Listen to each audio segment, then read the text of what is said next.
Bonjour à tous, aujourd'hui nous allons découvrir ce qu'est un stablecoin. Le stablecoin est très utilisé dans le monde du trading. Pourquoi? Car comme son nom l'indique, c'est un type de crypto-monnaie dont la valeur est stable. Sa valeur est souvent basée sur d'autres actifs, comme par exemple le dollar, l'euro, le yen, etc. Le stablecoin a pour but de reproduire à l'identique le cours par exemple du dollar ou de l'euro. Très pratique pour le trading. Exemple, si vous souhaitez vendre un bitcoin, vous avez deux options. Soit le vendre directement et récupérer de l'argent sur votre compte bancaire traditionnel, ce qui est coûteux, fastidieux, et le caractère, on va dire, décentralisé et plus ou moins, entre guillemets, anonyme de la crypto-monnaie n'a plus du tout de but. Donc, pour éviter cela et éviter d'avoir à payer des frais de transaction trop importants, vous allez utiliser des stablecoins. Je vais prendre l'exemple des Binance USD. C'est tout simplement une crypto-monnaie qui reproduit à l'identique le cours du dollar. Cependant, c'est un actif qui appartient à Binance. Vous avez donc l'USDT, l'US dollar Tether Token. C'est tout simplement un token à part entière qui reproduit à l'identique le cours du dollar. Vous avez la crypto-monnaie euro, tout simplement comme son nom l'indique, elle reproduit à l'identique le cours de l'euro. Donc nous l'avons vu, la plupart de ces stablecoins sont adossés à une monnaie fiduciaire. Donc pour ceux qui suivent les vidéos que je propose depuis quelques jours, si vous voulez vous lancer dans le monde de la crypto-monnaie et notamment les trader, les commercer, il est très important d'utiliser les stablecoins. Vous allez voir, ça va vous simplifier la vie et dans un second temps, vous éviter des frais de transaction trop importants. Le stablecoin a aussi pour but et pour effet de vous protéger de la volatilité. Qu'est-ce que la volatilité? C'est tout simplement des variations et des fluctuations de marché trop importantes. Et également, point très intéressant, ces stablecoins vont vous permettre de réduire votre taxation. Et je vais vous expliquer plus en détail. Qu'est-ce que j'entends par taxation? C'est simple. Aujourd'hui, vous avez un bitcoin.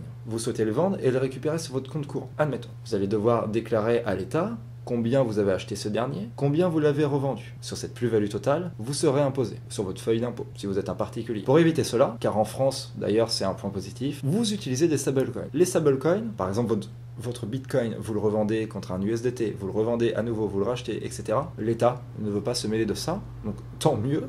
Donc ça vous permet de pouvoir trader de manière simple, de pouvoir vous protéger des fluctuations de marché, de la volatilité, mais également, nous venons de le voir, de vous protéger de la taxation de l'État. Et en France, là-dessus, ils sont encore pour le moment peu regardants, en tout cas à la date où je fais cette vidéo. Cela en soi vous permet de commercer dans l'univers crypto-monnaie sans en sortir et sans aucun stress. Allez, petit exemple de stablecoin connu, nous avons l'USDT, nous l'avons vu tout à l'heure, l'USD Coin, donc l'USDC, vous le verrez, ou encore le DAI qui fait partie du protocole MakerDAO. Et ça, nous y reviendrons dans d'autres vidéos car c'est un sujet très intéressant. Mais vous allez peut-être me poser la question de comment est régi ce stablecoin, comment fait-il pour rester stable justement et toujours suivre, admettons qu'il soit adossé à une monnaie fiduciaire, comment fait-il pour reproduire à l'identique ce cours? Je vais tout vous expliquer. Prenons par exemple le cas d'un stablecoin adossé sur le dollar. Prenons l'exemple du Binance USD. Dans ce cas, Binance dit détenir simplement $1 en monnaie fiduciaire correspondant sur un compte en banque, ce qui assure la liquidité. Cela assure par exemple que Binance est en mesure de vous échanger directement votre monnaie fiduciaire, donc vos euros,